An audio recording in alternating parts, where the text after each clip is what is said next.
Hello and welcome to the Nearly News Show. Now we're usually having a laugh and joking, but as you saw in that moment, in that video with the military, it's that the racism of the world has got worse than ever. To talk to me about the seriousness of this is President Obonjo. He's an award winner of the Malcolm Hardy Award. He's won many different awards. He's been nominated for many, many things. But most and foremost, he believes in what he believes in. And to give his comments on the George Floyd murder and the way that other leaders have reacted to this, he joins me on the Nearly News Show. Mr. President. Hello, Mr. President. How are you? How are you? How's it going? I'm good. As you can see, I've grown my facial hair, and this has been since that very tragic day that I've not been able to, out of solidarity for the world, I've chosen not to shave and be clean shaven because I don't feel clean at all as a white man. It's really, I don't know. I think there might be a problem with the Wi-Fi connection. How is it going at your end? So far, there's nothing that tells me that it's disconnected. Okay, so there's clearly something at my end, but if people can hear me, that is great. If people can hear us, please comment on the chat right now so we can see that you are seeing this, because it seems okay on our side, and this is a very, very important broadcast today. So we really hope the Wi-Fi and the BBC and E4 do not infiltrate this connection. So I think maybe we just wait to see whether people can hear us. Okay. It doesn't seem, because I know that there's probably one person watching us right now. I think there's 3. Ah, okay. If you're listening to this, please tell us that you can hear this, because this is very important. President Obonjo's people believe that we may have lost connection, but we need to know that you can hear us.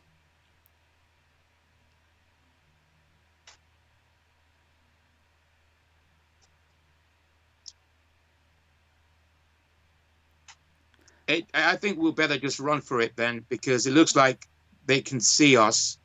Yeah. And they probably can hear us too. But they're too shy because of the seriousness, maybe. Maybe because of the seriousness of it. But someone has actually liked it, so I think we'll make us. Mr. President, as you know, it's been a very sad week, very sad 2 weeks. And we thought in the time of the great Martin Luther King that things had changed. That things would be different. And that would be the dawn of a new day across the world.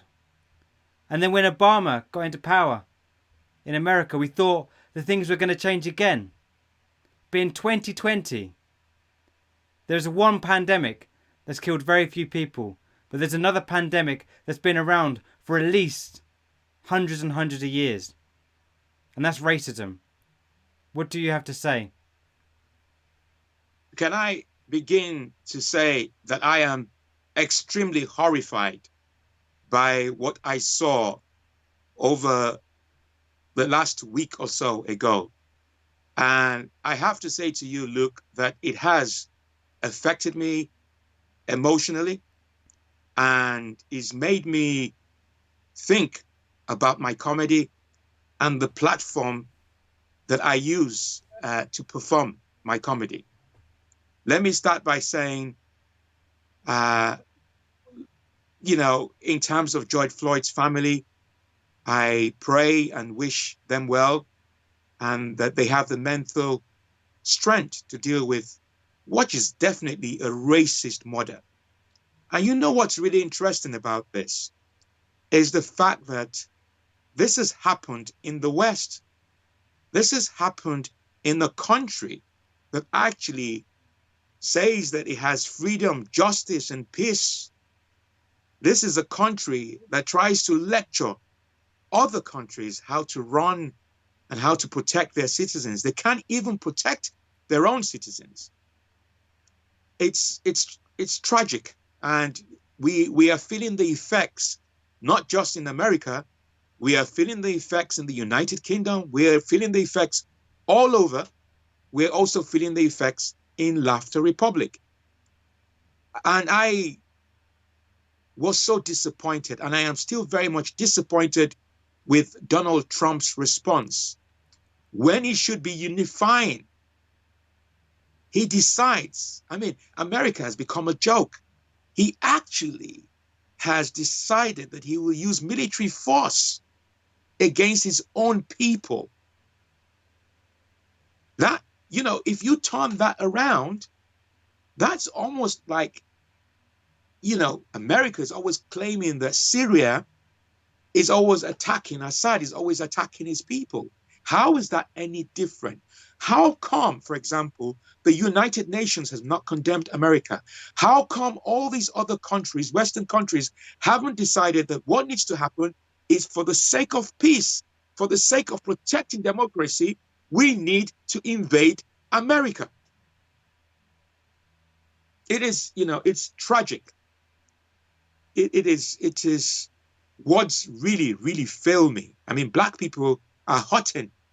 And you started the introduction by saying, you have a white voice. And, people have been wrestling with how to actually respond to this. And I am likely after this show to make an announcement that if Donald Trump continues to behave the way he is and he's not unifying America, that we will renounce. In short, I have made an announcement that we will no longer have diplomatic relations with America. That's point number one. That's not happening. And I am very tempted to actually say that I will not recognize Donald Trump as president of the United States. I think he needs to be tried at The Hague for his racist tendencies and his racist approach. And he's just whipping up and dividing America. That's all I have to say, Luke. And I really meant it when you saw that we are now practicing in Laughter Republic. We will go to war with America to protect Black people if Donald Trump does not change his approach. You mentioned there, Mr. President, that white people have been hiding away from racism. They've been claiming that we have in the UK that we've always been welcoming of black culture, welcoming of black music. But all we've been doing is burying the truth that we live in a racist country.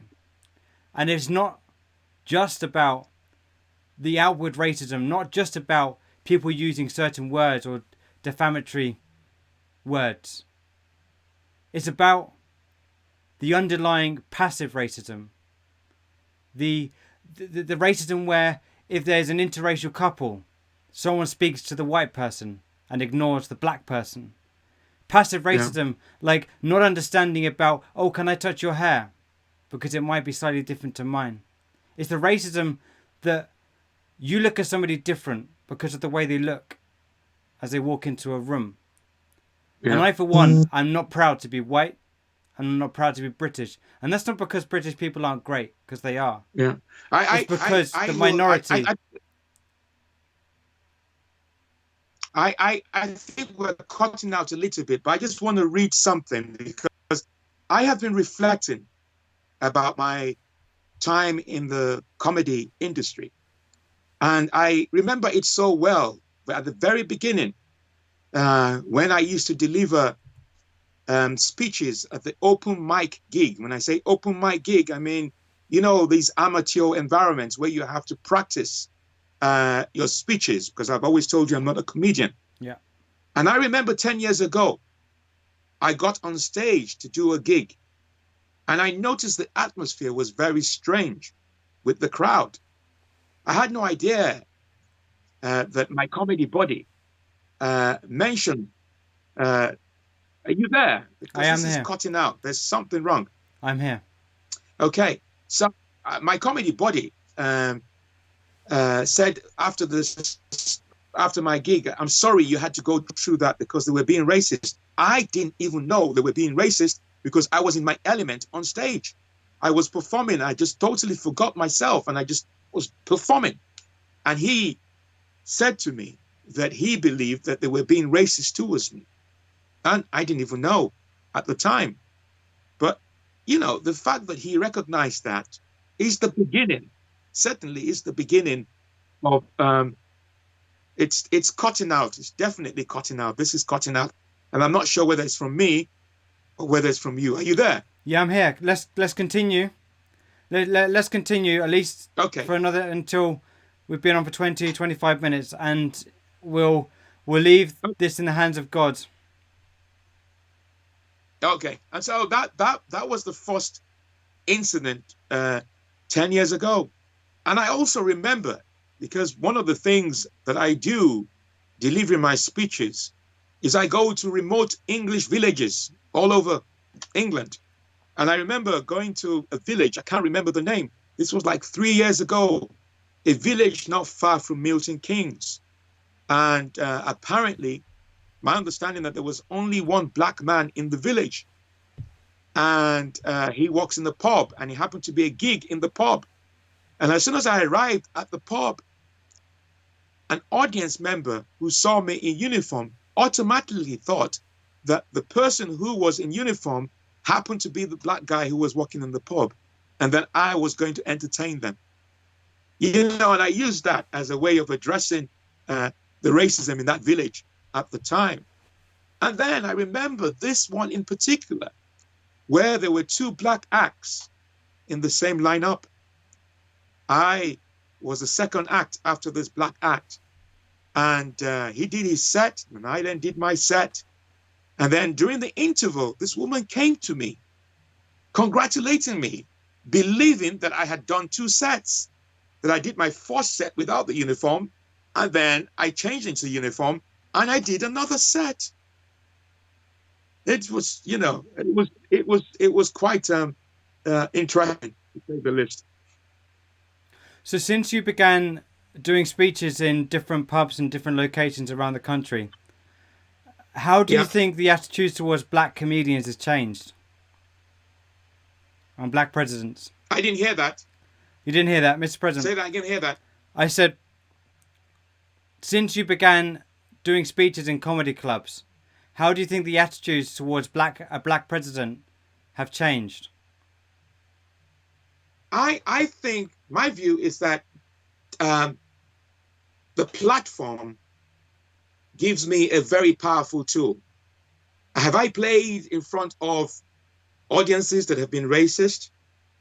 Most definitely, but they've never ever expressed it most of the time. But I've used my comedy to address those racist tendencies, and that has to be a good thing.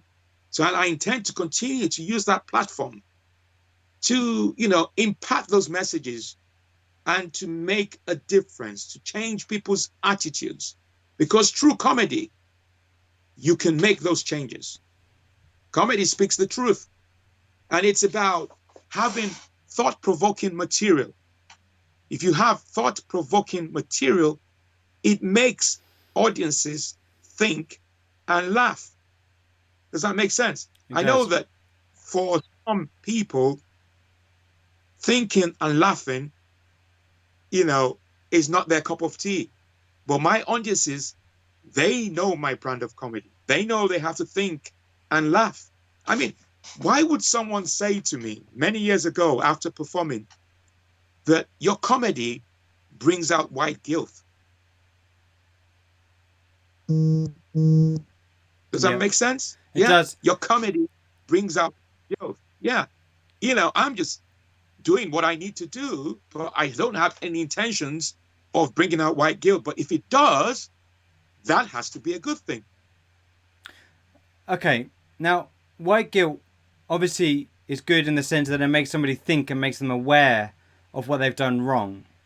Now, once somebody Yeah. establishes that and they start to change their ways, what can a white person do to help tackle racism? I think you could challenge it. It's really important that when you see these behaviors, that you challenge it. I mean, I posted not on my fan page, I posted on the personal page that I was a bit concerned that there was silence from some of the people that I really knew.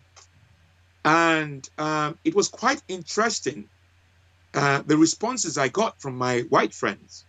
There were a number of them who called me to basically say that they didn't know how to respond and that it was important that they kept quiet because they didn't want to use this opportunity to uh, take away what really, really mattered. And they didn't feel that they were um, qualified to express their views.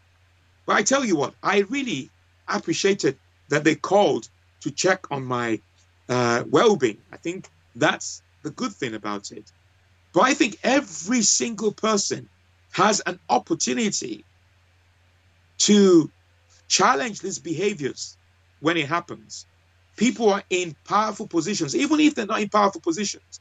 If we all become change agents and we deal with systematic racism, when we see things are wrong, we challenge those behaviors.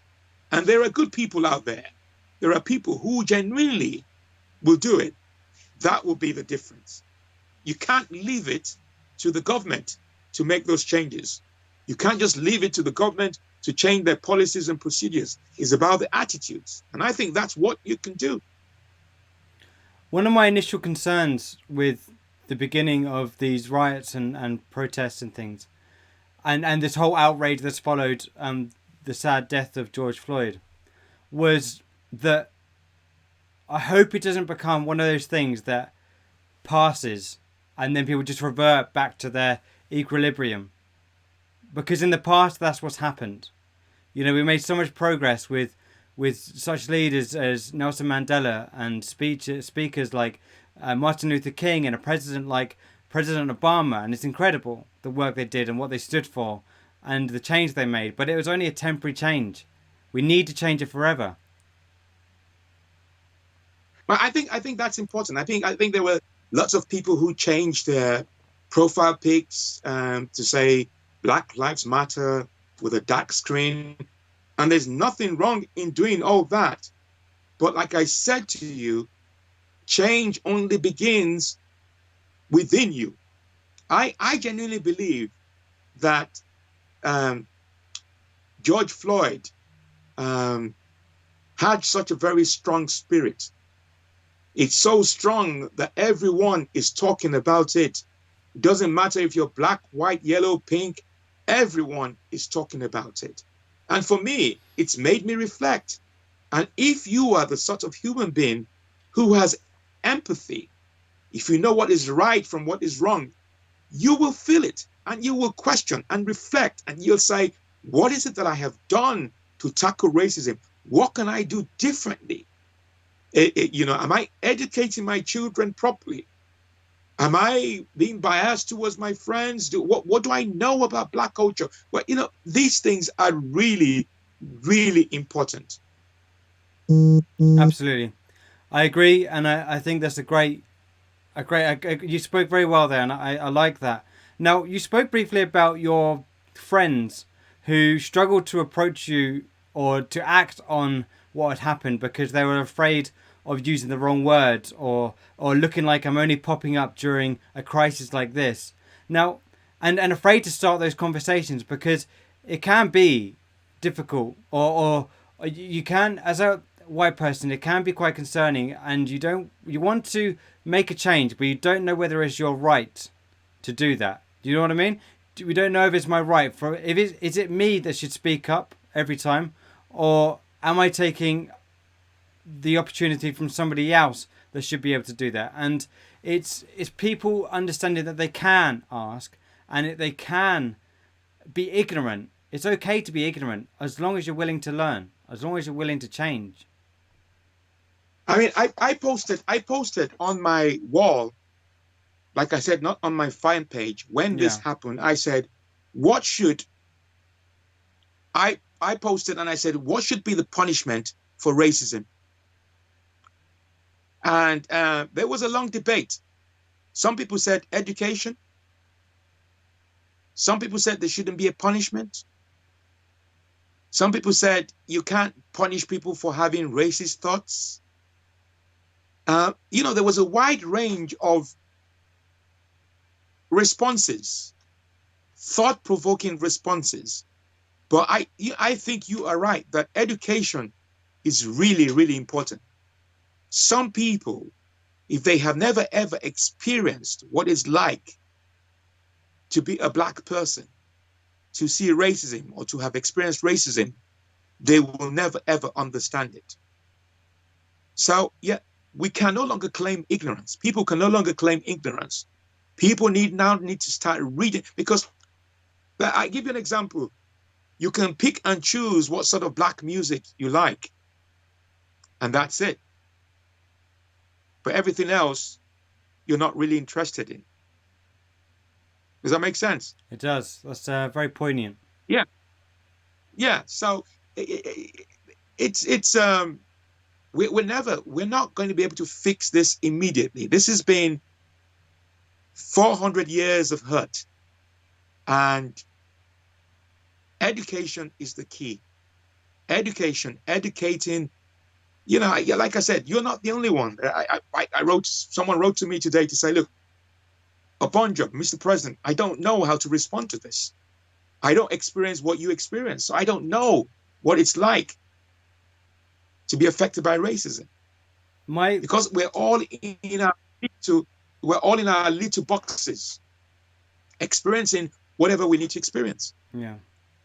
As you know, Mr. President, as a personal friend of mine, my partner is from Uganda, and so everything that affects her has an indirect and a direct effect on me because she speaks about it a lot of the time, and the George Floyd incident really affected her too, and I must have cried 3 or 4 times since watching stories based on it. Sometimes positive stories, sometimes the solidarity that you've seen where sheriffs and policemen people have joined the riots to fight against their own Mhm. government, which is really heartwarming, and that made me cry as well.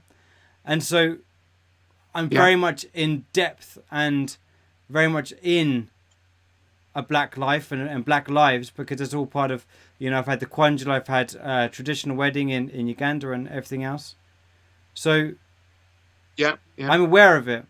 But those that aren't, we need to change this and we need to do this together. People have been on this campaign that Black Well, Lives Matter, all lives matter. say that again. I said we've been on this campaign for Black Lives Matter. That goes Yeah. without saying, but all lives matter. We're together. Well, We should be together in this. but people need to, yeah, but people need to understand people are using the all lives matter for the wrong reasons That's true. because people are actually saying that they're using. What's driving the All Lives Matter is because they're saying, oh, yeah, you see, you're focusing on black people. What about other people? You know, Black Lives Matter is the key at the moment. Yeah. And the people, racist people, have taken on the hashtag All Lives Matter As a to fight back. attack the Okay. Black Lives movement. Okay. Well, I should never use that term again. um, okay. I didn't realize that happened. My people hadn't updated me on that. Um, Black lives do matter, but We haven't. sorry, Mr. President. You said something there, Mr. President. Yeah, I did, but because I'm sorry, I can't not ignore the fact that there is some kind of Wi-Fi connection Yeah. problem. It just keeps cutting out. Okay. Well, it seems, the things seem to be running fine. Now we need to. I just want to show. You wanted to speak about Trump briefly, and there was an image you wanted to show. Are you happy for me to show that image? Yes, you can. Go ahead. Okay, I'm going to show that now. It's on your side of you're currently not on camera, but Trump is in that place. He's holding a book. What is that book? Or is that a DVD? Hello? We appear to have lost President Abonjo. Mr. Yeah, that's the President. point I'm making. There is a problem with the network today. Okay. Okay, There is a problem. Mr. President, let's do this. Let's go to your final comments. And what we're going to do, the camera's going to go to you, just you, and you can give your last speech on what you think the white people and the British people should do as part of to tackle racism in the country. Is that okay? To all my white people, yeah, that's fine. To all my white people, I say to you, Black Lives Matter. You can be the change. You can be the change. And it's no good keeping quiet. We know what's right and we know what's wrong. If you are aware of people experiencing racism, use your voice, use your platform to make a difference. Start shaming people who are racist towards other people. It's really important. We cannot do this on our own. We need the support. And there are lots of good white people. It's really, really important. We can make this change together. It is not acceptable. Challenge the wrong behaviors. Very important. Educate yourself. Educate your children. Challenge these behaviors when you see them. That's the only way we can make the difference, because we cannot rely on political leaders. They're not articulate enough to address this issue. Not Trump, not Boris Johnson. They are not. Thank you very much. So they had President Abonjo talking to me about the ever important issue that's been with us for hundreds of years. Hundreds of years. We made progress. We did make progress. But let's not revert back to where we were. If you're a white person and you're privileged, challenge racism wherever you see it. Not just the outward racism. The far right, they get dealt with eventually. But I'm talking about the racism on a daily basis. The racism you see in groups of your friends, racism you see at your workplace. People being treated different at your workplace. Stand up for it. Be on the correct side of history. Because you can change your life. Just by talking. Just by standing up. Now, we haven't been very funny today. We haven't joked. We haven't had a laugh. Because it's hard to laugh. at certain situations. It's hard to laugh during such a crisis. Yes, coronavirus is sad. Many people have died. But this is a real pandemic. Hate crimes, and racism. Say no to racism today and change your life and change your ways. Thank you for joining. Good night and take care.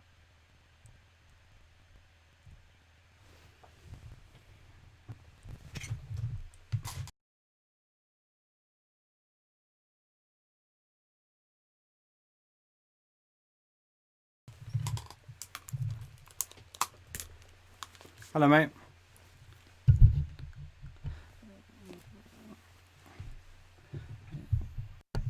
Yeah, I noticed there was something. It could have been mine. It could have been yours. Like I said, mine's been playing up this week. Yeah. But I thought that was a really good episode, though. Hopefully,